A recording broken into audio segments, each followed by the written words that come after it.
Hi guys, welcome back to part 2 of this grammar lesson.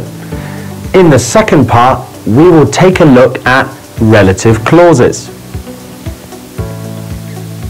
So, what is the relative clause?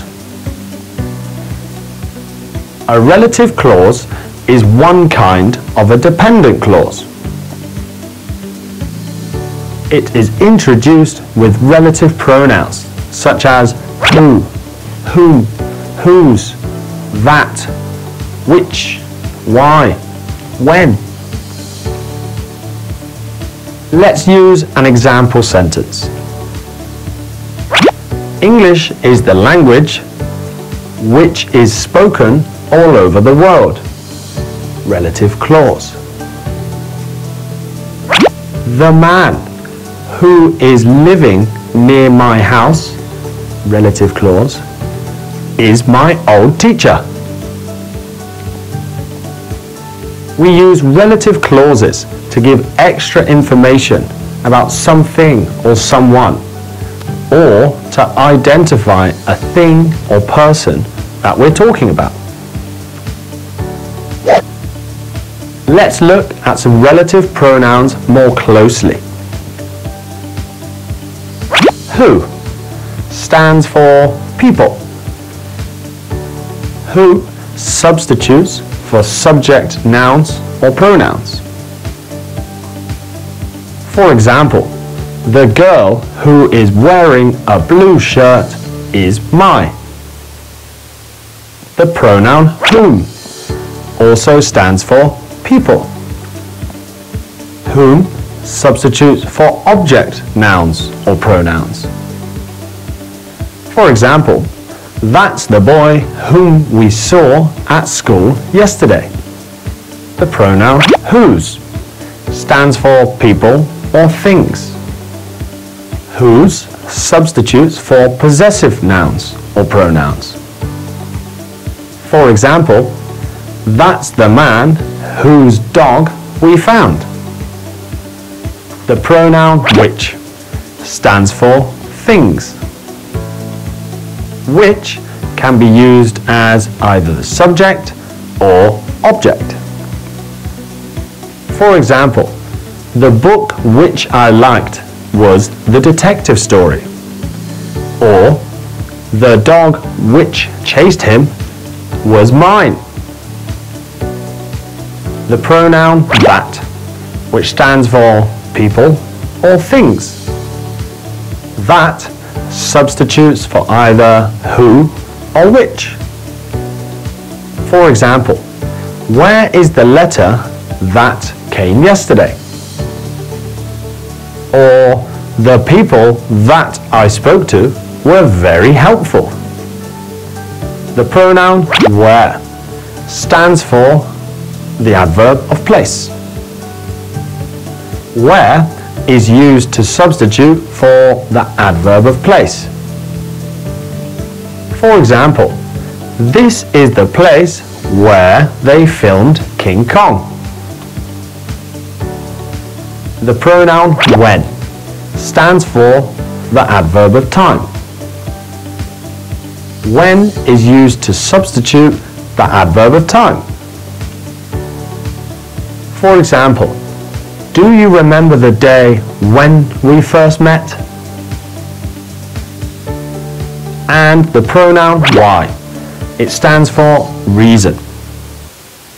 Why is used to substitute for the adverb of reason. For example, he didn't tell me the reason why he had come late. Now, pay attention. Let's take down some notes. We usually use who instead of whom, except in a formal context, even when it is the object of the relative clause. For example, he is the boy who we saw yesterday. However, we always use whom after a preposition. In an informal context, we usually put the preposition at the end of a clause and use who.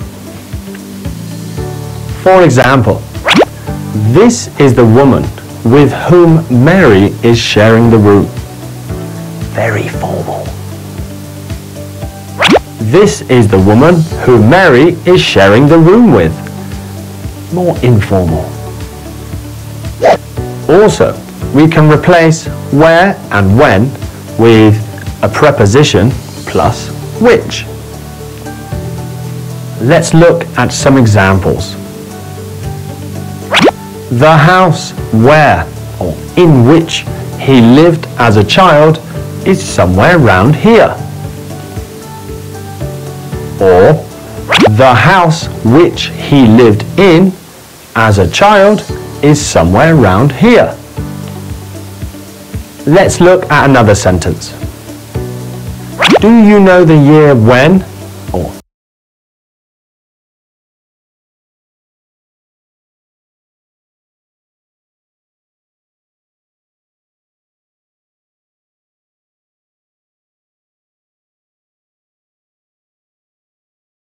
in which the steam engine was invented? Or, do you know the year which the steam engine was invented in? In informal contexts, we put the preposition at the end of the clause. Well done, guys. I hope you have a better understanding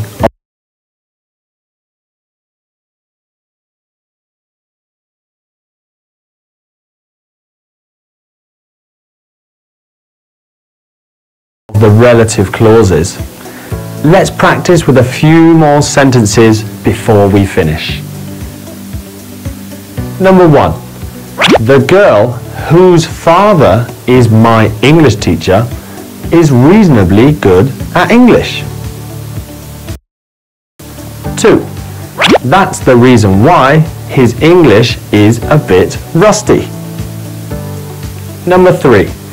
This is the room where we are having an English lesson this evening.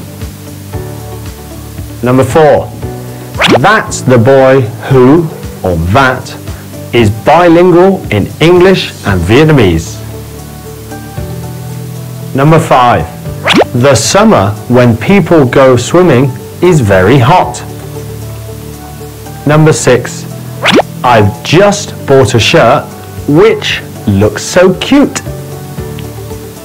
Number 7. The policeman with whom I spoke was able to help me. And number 8. Do you know the girl whose mother is a teacher in our high school? Excellent job today, guys. Well done. That's everything for today's grammar lesson. I hope you enjoyed it. Remember, review